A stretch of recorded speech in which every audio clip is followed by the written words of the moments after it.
Can you keep yourself busy while I'm gone? Isn't there always? Karen and I are planning to visit Ridingers and the Green Dragon this week. I hope you have enough money on your credit card to handle that.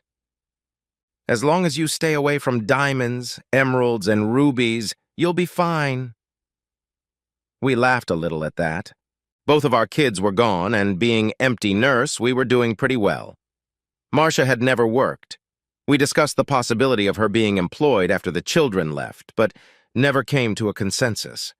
She was content to keep the house in order and go to yard sales and flea markets. Her e-book was stocked with thousands of e-books. Her friend Karen collected cookie molds, coasters, and flat irons. Marcia was only interested in old jewelry.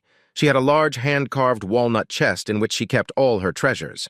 The value was not in the gems, but in the design and craftsmanship of the pieces. She had done a lot of research and knew what she was doing. The chest was the most important item in her life. Each item had a story to tell. This week I was in Albuquerque. It was a routine trip and everything went according to schedule. It was Tuesday evening and I was waiting for a table at the Holiday Inn Express. "Excuse me, are you eating alone?" It was another clone. He was dressed like me, looked like me, and acted like me. All traveling businessmen are clones. "Yes, the usual. Would you like to join me?" "Sure. Kevin Martin, Kelso Plastics." I took his hand. "John Terrell, Nielsen Machine." We chatted lightly, studying the menu. "How long are you here for, Kevin?" "For a short time this time. I'm flying back to Philadelphia in the morning. I like it when I can finish early." "Interesting. I'm flying out of Philly too, but I'm afraid I'll have to finish a week." "What do you do, John?" "I sell, install, and maintain candy-making equipment. I work in King of Prussia for a company out of the Netherlands." "And you like it?" "Yes, I make good money. 2 kids are in school, and I have a nice apartment in Westchester." "Damn, what a coincidence. I live in Downingtown. Hell, we're neighbors, and I had to drive to New Mexico to meet you." "Are you married, Kevin?"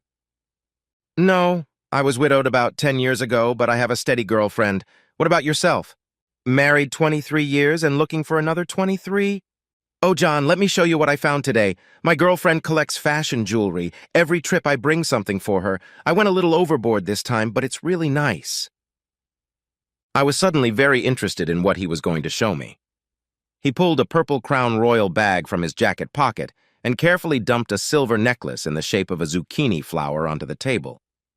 "It's a Cyrillos turquoise, quite unique. She'll be crazy about it. A little pricey, but she's worth it." "That must be a special woman. How long have you been working with her?" "Almost 3 years now." "And marriage isn't a consideration here?" "No, that's the saddest part. She's already married and doesn't seem interested in changing that. I'm still working on her, and maybe if I keep trying, I'll get lucky." "I assume you've been in an intimate relationship?" "Yes, for 2 years now. We might even have an occasional sleepover." "Her husband doesn't mind?" "God, no, she's scared to death that he'll find out. I think that's what makes their relationship so exciting." "Kevin, you're a braver man than I am. I could never do something like this." "Trust me, she's worth it." Kevin and I finished our meal and said our goodbyes. He never noticed the connection between me and his girlfriend. I didn't ask for his card because I didn't want to give him mine. I flew home Friday on a red-eye flight. Marcia did her Saturday morning shopping, so she wasn't around when I arrived. I unpacked from my trip and just on a whim decided to check out the jewelry box. It had 3 drawers in the front and a lift-up lid.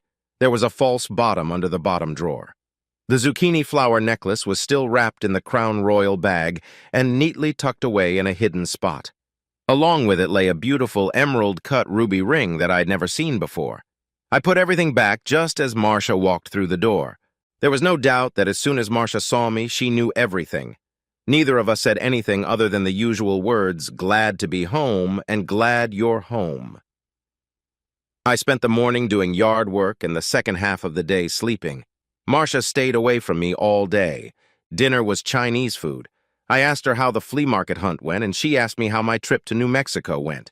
We both lied to each other. The evening in front of the TV passed without incident. Sunday morning, Marcia said she was going to visit our oldest daughter, Claire, in Allentown. I was going to clean up the garage. I didn't clean the garage, but I did get all the finances in order. To keep the girls from taking on too many college loans, we refinanced the house. It was now underwater. Getting everything else organized wasn't difficult. I spent the evening looking through and re-evaluating my closet. I was mentally preparing for something, but I didn't know what. Before I went to bed, I checked the jewelry chest one more time. The necklace and ring were gone. When Marcia got home, I was already asleep in front of the TV. She covered me with a blanket and went to bed herself. I drove to King of Prussia in a daze. Fortunately, I had driven that road so many times in the last 15 years that it was like everything was on autopilot. I finished all my paperwork regarding the Albuquerque trip and headed to the main office. 30 minutes later, I received my assignment to Scheveningen. The main office was eagerly waiting for me. I was to head up the manuals and publications department. Perhaps I could have done the job here in the States, but I was better at it there. It was a week before I left. I had a small workload for the rest of the week. All I had to do was bring my deputy up to speed and finalize all the old projects. At home, I spent most evenings in front of the computer. I usually had to make excuses to my wife for working overtime, but now she didn't seem to care. It wasn't commented on in any way. We watched TV together a few times, but that was the end of it. I was dreading some sort of confrontation, but it never came. It was an interesting situation. She knew I knew what she was doing. I knew what she was doing, and I knew that she knew that I knew. And yet neither of us wanted to talk about it. Oddly enough, I didn't care. I wasn't angry. Wednesday afternoon, I spent my time at the lawyer's office. I was giving Marcia the house and half of the savings and checking account. It all added up to a little over $20,000. If she sold the house, the real estate commission would eat up all the equity. I figured she could keep the house if she could get Kevin to move in with her. If he didn't move in with her, the house would probably go back to the bank. I wouldn't let her get anything from my IRA or qualify for my company's retirement plan. While all of this was going on, I was amazed that I was keeping my cool. I wasn't angry, vindictive, or embittered. I felt a certain sense of relief. I don't know why. I did, however, feel the need for a little evil satisfaction. My plane left Philadelphia early Monday morning. I had arranged for my brother, Carl, to come down from Pottsville and drive me to the airport Sunday night. I planned to treat them to dinner at the Airport Marriott Hotel. I had reserved 2 rooms so we could all stay overnight. On Thursday, Marcia told me she was going with Karen to Lancaster to visit some antique stores. This gave me time to finish packing and getting ready. I was extremely selective, so unless she was very nosy, she would never notice me leaving. She never asked why I wasn't at work. On Friday, they threw a farewell party for me at work. It was nice to feel appreciated. Friday night, Marcia and I went to Red Lobster. Tensions still lingered, but we managed to get through dinner. Still no confrontation on either side. Saturday, Marcia did the usual shopping and I did the lawn. This would be the last time, so I was figuring out how I would get through the day. I didn't stop for lunch. My wife brought me a cold beer and a sandwich. After a light dinner, I fell asleep in the chair. Sunday morning, Marcia left early to spend the day with our youngest daughter, Lena, in Lebanon. It was time to wrap things up. Carl and his wife, Norma, showed up just after noon. I loaded all my belongings and then brought down Masha's cherished jewelry chest. The squash blossom necklace and ruby ring were still missing. Carl would keep the jewelry box in his possession until I told him otherwise. Just before I left, I called Kevin Martin. "Kevin, hi, this is John Terrell. How's it going?" There was a moment's pause. Fine, John. Are you by yourself?" "Kevin, I just wanted to tell you about the Cub Cadet lawnmower. It's a little outdated, but it still works well most of the time. If you're having trouble getting it started, just pull the plugs out and clean them. Then everything will be fine. There shouldn't be a problem with anything else." "All right, John. Why are you telling me this?" "Just trying to help. I have to go now, Kevin. Have a good weekend." Carl and Norma couldn't keep from laughing. "John, what the hell was that? Was it the same guy who slept with your wife?" "Of course it was. Can you imagine the conversations that phone call will cause? It's going to be hilarious." I set off for my new home early Monday morning and grinned the whole way. I still couldn't figure out why I wasn't upset about the whole situation. I thought the whole thing was a little funny. As the wheels of the airplane lifted off the ground, I felt a huge sense of relief spill over my body. In a moment, I was already working in my new office in Scheveningen. I rented a small cottage in Wassenaar and commuted to and from work on my new 10-speed bike. The company got me a new driver's license, but I preferred the bike. If the weather was bad, I could take the bus. 2 weeks later, I called Carl. I didn't know who else to turn to. "John, Marcia is obviously upset, but I have a feeling she saw something coming." Things were tense the last few weeks before I left. We never talked about it, but we both knew it was coming. "When did you talk to her?" "She called me last Tuesday. I think she was looking for her jewelry box, but she didn't say so directly. She kept talking about how you were supposed to call her to straighten things out. She got the divorce papers and got a lawyer to go over them. They're going to make a counteroffer or something. I know she said she doesn't want the house. My attorney has a power of attorney that I've already signed so she can either sell it or give it back to the bank.